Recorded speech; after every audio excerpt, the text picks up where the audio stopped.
Look around. Look around.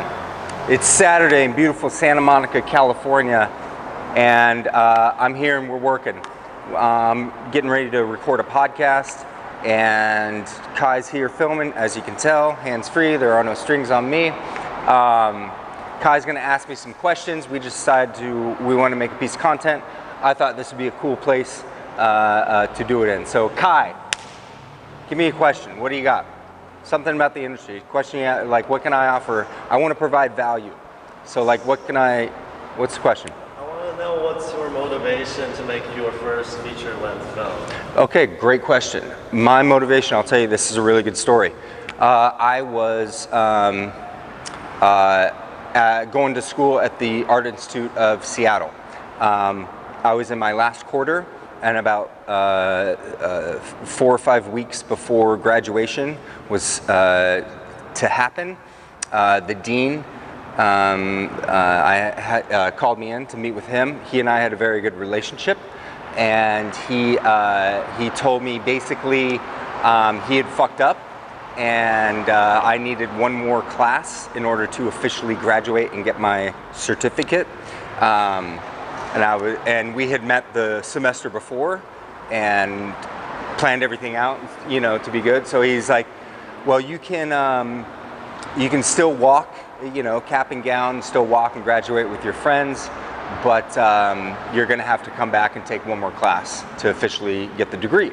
So I said, okay, and I'm not gonna come back the immediate next semester. I'm going to take a semester off, and then I'll come back and finish the credit then. But in that time, in that semester off, I want you to write a letter and basically giving me full reign and freedom to use any and all gear that they had whenever I want, and have priority above every other student that's in the school. So I decided to use that opportunity and to use that gear, utilize that, and made my first movie. And that was in a weird time. I'd already written it and stuff, but like, so that was the you know, how I was able to make it. I took advantage of not graduating on time. Sounds good. Good story, yeah. All right, what's next? So, what preparation did you do for that movie? Like, did you have a team of people? So, I've always known I've been a great writer and a hell of a producer. I've just always worked in business and sales, and I think it kind of helps out with that. I didn't trust myself. At the time, I thought I wanted to be more of an actor, which is ironic now because I'm standing in front of a camera and talking to it. But I fucking hate acting. It's super hard. But at the time, I thought I was going to be, you know, this big actor and everything and stuff like that. So I played the lead, you know, in the movie. But I didn't. To be honest, I didn't have the self-confidence in me being able to direct it as well and provide the artisticness of it. And so I asked one of my best friends at the time, Claude, to direct it. French kid that we went to film school, or you know, we were in school together, and he did. And to his credit, I mean, it's terrible and it's horrible, but he took it very seriously and did a lot of theory in the lighting, the cinematography, and the composition, stuff like that. So I don't know if the world's ever gonna see it, that movie. I don't know. This wasn't Evidence, by the way, Kai. This was Black. Yeah, it's called Black. Yeah, exactly. It never came out. But that was. But I wrote and produced a feature-length film that went. You know what I mean? Like, yeah. But it just never came out. So, anyway, yeah. It was good. I got more. Are you thinking about making another one, a new feature-length film? Well, yes, of course.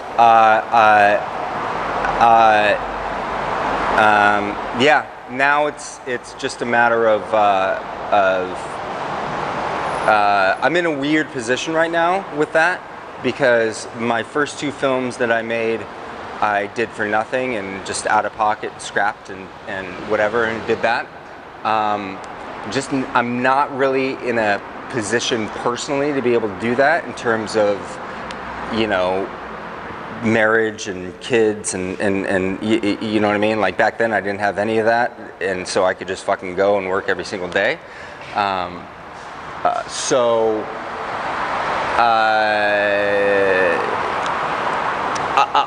like, but then I also preach and talk like, just grab your fucking phone and go film something, right? And go do it. So I'm debating. More stuff are on a priority right now, but I got a plan. I got a plan of what I'm gonna do and how I think I'm going to do it. And again, I think it's gonna be something that's more on the innovative side, obviously less traditional of just like, you know, getting money, hiring a crew, shooting the film. I got bigger plans. I'm frying up. What else? You got anything else? That's it so far. We have like 6 minutes. All right, that was good. A little throwback to Black. Let's see, I'm trying to think of like a fun fact. Okay, I gotta, here, close on this, Kai, all right? This is my tidbit for all you young filmmakers or old filmmakers or medium-age filmmakers or whatever. Anybody that hasn't made a film, anybody that has made a film will agree with me in saying that it's like going to war, going to battle, and if you have that mindset and that mentality of nothing will stop you, anything is possible, then you'll be successful in at least accomplishing the movie. And then it will be, you know, on the public's eyes of how good it is. My point with this story is, I did the opening scene of this movie Black that we were talking about. Takes place at my parents' funeral. Oh, Kevin called, baby! We're just making some impromptu Connie right now. So the opening scene of Black opens at my character's parents' funeral. They died in a plane crash or whatever, you know, and so it actually opens in one long shot. It's really good. You know, me and friends all around, stuff like that. And my point is, like, that was done, that day of production cost us $0. $0. We were, Kai, I'll try to rip the clip or the shot, like, and you can post it in, put it like up here or over there or down here, or cut to it right now and then come back. But like, so there were 2 funeral homes that we went to. We had to film in a cemetery, right? So there were 2 places that we went to. One was in my hometown of Everett, and went and talked with them. And oh, fun fact, the first cemetery that we went to, have you ever seen the movie Assassins with Sylvester Stallone and Antonio Banderas? Well, go watch that. Kai, link up that clip right there. Let it play for a little while, actually. Like that scene, you'll see the whole thing. So that cemetery was the first place we went to, and they were like, sure, you can film here. It's gonna be $4,000 or something like that. And I was like, I have no money. So we went up Aurora Avenue, the 99, and to this other one, and went and met with them, and they were just like, it was just the right person, the right time, and I, you know, I went with kindness and like, yeah, we're trying to make this movie, and this scene's really important to us, and we need to have it in a cemetery, da-da-da, whatever. And they said yes, and they give it to free. So we show up on the day to shoot. We have like, you know, the 5, 6 principal cast, like a fucking, you know, 4, 5, 6 crew. We had like extras, like there, like it was a thing. They had set up, and it was like raining. They had set up a tent, tarp, 2 fucking caskets, lowering devices, like flowers, all this shit, for free. Like, for free, for me, for us. So, lesson to all you fucking youngsters, oldsters, middlesters, whatever, that want to make a goddamn movie, be nice, be honest, sometimes, but most importantly, if you have a vision for something, just fucking execute on it and figure it out and make it happen. Let's get to work, baby!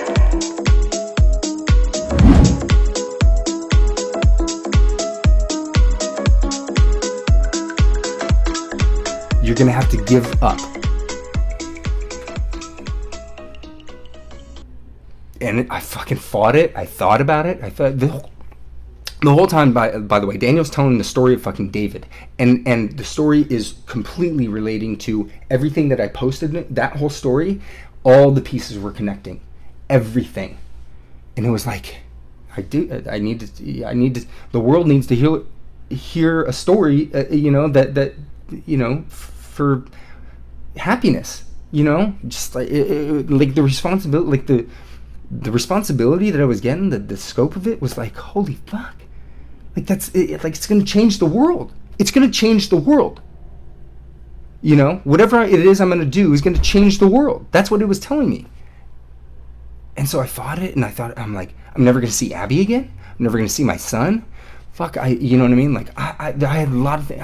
Like I wanted to make so many movies. They'll make. I mean, they're all written. You know what I mean? Somebody, like, if I fucking died that night, you don't think one of my movies, Bury Me, wouldn't get fucking made and nominated, and I'd get a fucking Oscar? You know what I mean? At some point, whatever. Like, I thought about that, and I thought about everything, and I fucking said, literally, like, with kind of this, like, almost chuckle, like, thing of, like, okay, I'll do it. And I went fucking crazy, and I died. Like, I stripped my clothes off, thrown in the dirt, and screamed at the top of my lungs, take me, take me, take me, I'm ready, do it, do it, do it, do it. Like, because I was like, I jumped, you know what I mean? And I was super, super fucking scared. But I was like, I knew the responsibility, I knew it was too big. Like, you know what I mean? Like, change a movie. She should go and make a movie, like, right now, this second. Think about it when you were in college, and when I was in college, there was no intro to producing class, like intro to acting, or acting 1, acting 2, or Meisner technique, or Alexander technique, all those classes for actors, and even sometimes the writers were in there just to be with the actors. The writers would be in there, but there is no intro to producing. There's like no intro to producing. I'm talking about you need a fucking doctorate in it if you want to if you want to be big, if you want to be good. You know what I mean? If you want to be successful, like, you know what I mean? There are producers that have made movies, and guess what? Those movies suck dick and made zero money. Like, they suck dick artistically, like it's a shitty piece of shit movie, like dumb, or made $0. So it could, because to me, like, why Scott Rudin is a beast is like he makes billions of dollars and his fucking movies are great. You know what I mean? In general, I don't have his entire list of filmography in front of me, but overall, he's a beast. So I've decided the reason that, to get back to the aggression and part of why I'm so pissed is that the industry that I love so much. Imagine being in love with a girl, like your dream girl, like soulmate, meant to be, and like she, like you get married, like I'll just tell you a movie that fucking really hit me. Can I give you top 3? Yeah. Hey, right on. So, Inception, I think, is right up there because, like I was talking about earlier, I love. Do you know how much shit people my age talked about Inception? So much, dude. Really? So much, and it is a brilliant, almost breathtakingly perfect piece of cinema. So go on, that's interesting. Oh yeah, I want to hear about the shit that they're talking about. You had to watch the movie more than once to get it. I like that. I know. Sorry, Jesus. Sorry, a movie actually had depth. But like literally, like people my age like no fuck Inception, and I'm like it also made $1 billion. You know what I mean? Like that too. Like I'll shit on Black Panther, but it still made $1 billion. You know what I mean? Like. Yeah. You're listening to the RynoRyder's podcast. This is show number 4.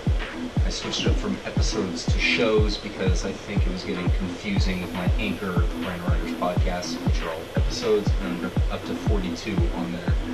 So I decided to switch it up to shows. This is a show, this podcast is basically about,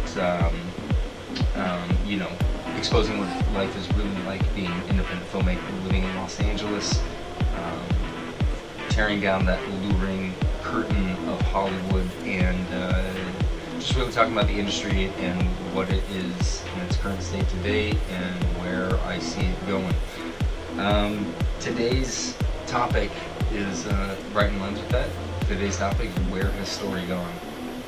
I am joined by Josh Boyer, who, if you guys have been listening to earlier shows, is here again. Josh, thanks for being here again. Yeah, happy to be back. Excited for another show. And I am also joined with a friend and producing partner of mine, Gordon Whiskey. Gordon, come on. It's true. How are you today? Oh, fantastic. Nice. We're all good. Happy to be here. And now is the time where I would give a plug to. I don't know. It's like, does he find the role interesting, and then he does it. I have a interesting thing I've been thinking about the last few weeks. I would be curious to get your take on it. Screenplays as a written art form. We have books, short stories, poems, soliloquies, fucking whatever, right? But like a published screenplay in screenplay format. Why isn't that available? Like why can't I go to the bookstore and go to the screenplay section and buy any screenplay I You want used to to read? be able to do that. I mean, I'm wondering if, to a certain extent, if the fact that you can just pull the PDF off the internet, has killed it. But I've got, there's a. But even before the movies, like I told you, I wrote 6 screenplays last year. Like different. Like, what if I just publish those? Seriously, I think it's a good idea. I mean, I'm looking at. I was just looking at some of my. Right? How many screenplays have you written that are like, I could brush it up and like. Yeah, I know it's good because I know I like it, but it's also things like, you might like the story, and it's just like things like unpublished, unproduced screenplays. Yeah, I mean, one of the frustrating things about it. Matt and John, thank you very much for being here. I'm very excited. Yeah, thank you for having us. Why don't you guys start out? Start from the beginning. Where are you guys from?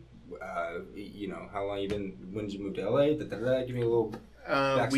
We were born and grew up in Dallas, Texas. By the way, Phil, who was just here, from Fort Worth. Oh wow, okay. And what did he say?